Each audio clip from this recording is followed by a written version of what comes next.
You're sitting at your kitchen table, the same table where your kids did their homework 30 years ago. The mortgage is gone, has been for years. The deed has your name on it. You've poured your life into this house. The weekends, the repairs, the payments that stretched through tight months and lean years. And now, finally, it's yours. Or so you thought.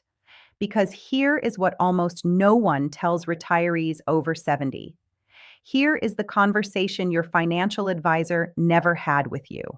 Here is the rule that is sitting quietly inside the Medicaid system, waiting for the moment you need long-term care, waiting for the moment you move into a nursing home or an assisted living facility, waiting sometimes until after you're gone. It's called Medicaid Estate Recovery, and it is one of the most devastating, least understood traps in all of American retirement planning. If you or your spouse ever need Medicaid to cover nursing home care, the state has a legal right, in many cases a federal mandate, to come back after you die and claim reimbursement from your estate, your home, your savings, the things you spent a lifetime building, the things you intended to leave behind. This isn't a rumor. This isn't rare. This is the law in all 50 states, and the people who get hit hardest are the ones who did everything right. They paid off the house, they lived modestly, they assumed that a paid-off home was a protected home. It isn't. Not automatically, not if you've received Medicaid benefits, not without the right planning. So let's go through exactly how this works, why it catches so many families off guard, and what you can do while there is still time to protect what you've built. The first thing you need to understand is how Medicaid and long-term care actually intersect. Medicare, the federal health insurance most Americans know, does not cover long-term nursing home care beyond a short window. We're talking about 100 days, and even that comes with daily copays after the first 20. After that window closes, the costs are on you. Nursing home care in the United States now averages over $9,000 a month. Memory care can run even higher. A 2-year stay can cost you $200,000 or more. A 4-year stay can wipe out everything. Medicaid is the safety net that steps in when your money runs out. But Medicaid is means tested. To qualify, your countable assets must fall below a certain threshold, often as low as $2,000 in many states. Your home, under certain conditions, is temporarily exempt while you or your spouse is alive. But here's where the trap is set. That exemption is not a gift. It is a deferral. The state is allowing you to stay in your home, or allowing your surviving spouse to stay, but it is marking that home as a future source of repayment. And when both you and your spouse are gone, when the house goes into your estate, the state steps in with a claim. This is Medicaid Estate Recovery, and it can consume the entire value of your home before a single dollar passes to your children. Now let's break this into 3 layers, because the problem is actually deeper than most people realize.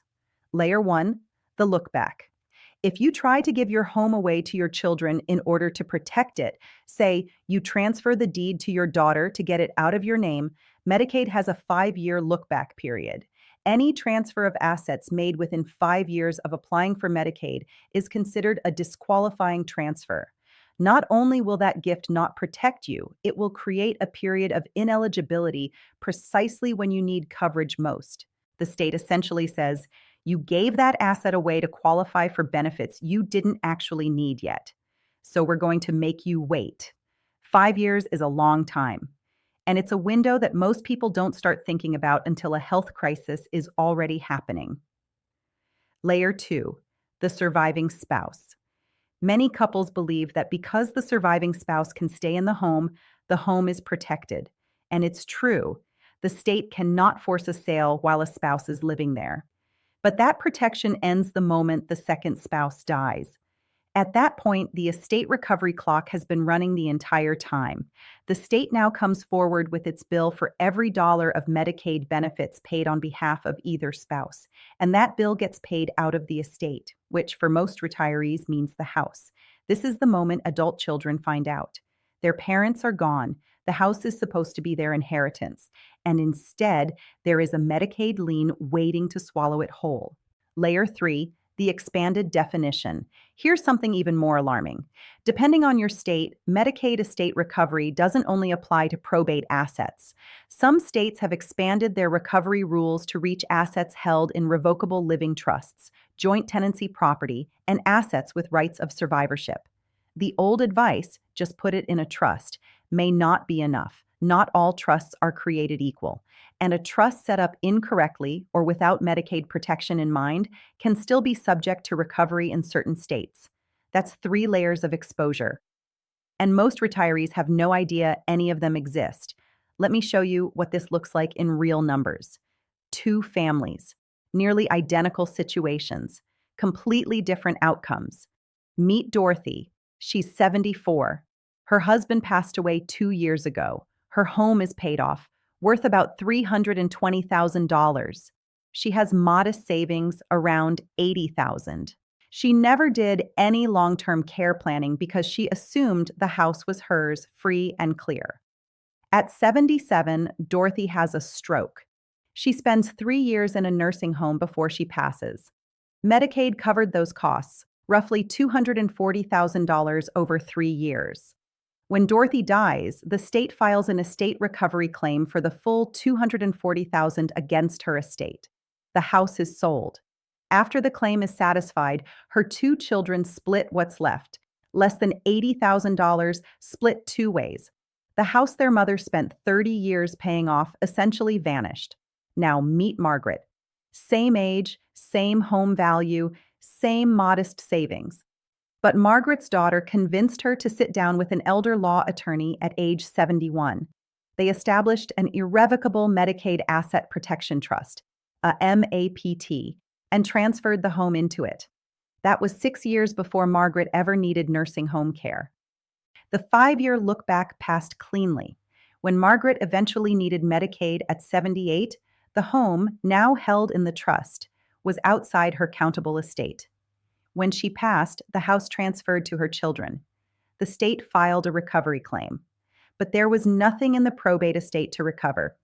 The house had been protected years earlier. Same health outcome. Same level of need. $320,000 difference in what the family kept. That difference is planning. That difference is time. So what can you actually do? What does protection look like from here? First, understand your window. If you are over 70 and in reasonably good health, you may still have time to act. The 5-year look-back clock starts the day you make a transfer or fund a trust. If you wait until a health crisis forces a Medicaid application, that window is gone. The most powerful thing you can do right now is begin the process before you need it. Second, talk to an elder law attorney, not a general estate planning attorney. This is a specific field. Medicaid rules vary significantly by state, and the strategies that work in one state may not apply in another. You need someone who works in this space every day. Third, look at irrevocable Medicaid asset protection trusts.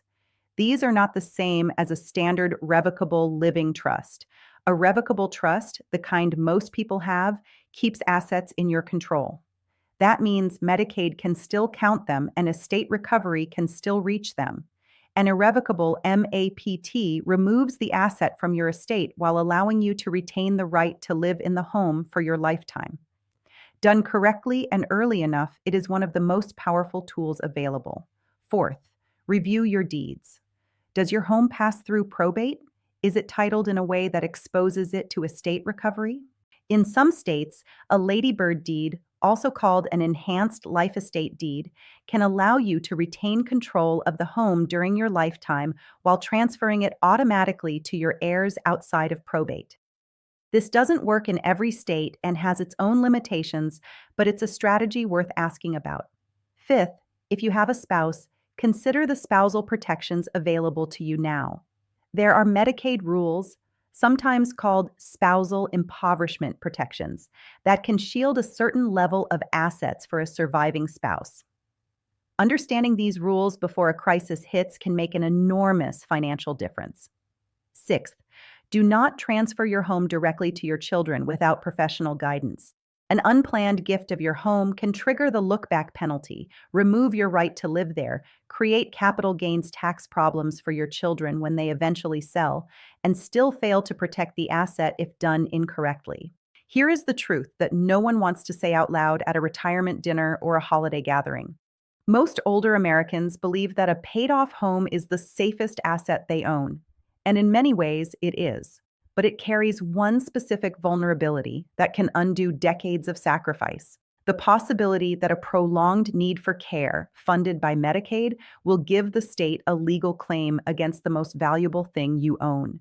This is not about distrust of government. This is about understanding a system that is built on rules most people never read, rules that run quietly in the background, rules that only become visible at the worst possible moment. The families who lose their homes to estate recovery are not careless families. They are not people who failed to work hard or save wisely. They are people who simply didn't know, who never heard this explained, who assumed the system worked differently than it does. You now know what they didn't if your house is paid off, if you or your spouse are over 65. If you haven't had a conversation about Medicaid planning with a qualified elder law attorney, that conversation needs to happen this year, not when a health crisis arrives, not when it's too late to start the 5-year clock. Now, save this video. Send it to a brother, a sister, a neighbor, a parent who owns their home free and clear and has never heard the words Medicaid Estate Recovery. Because the difference between knowing and not knowing could be their house, their legacy, everything they worked for. And subscribe. Because every week there is another hidden rule, another invisible trap inside the American retirement system, and the only defense is knowing it exists before it finds you.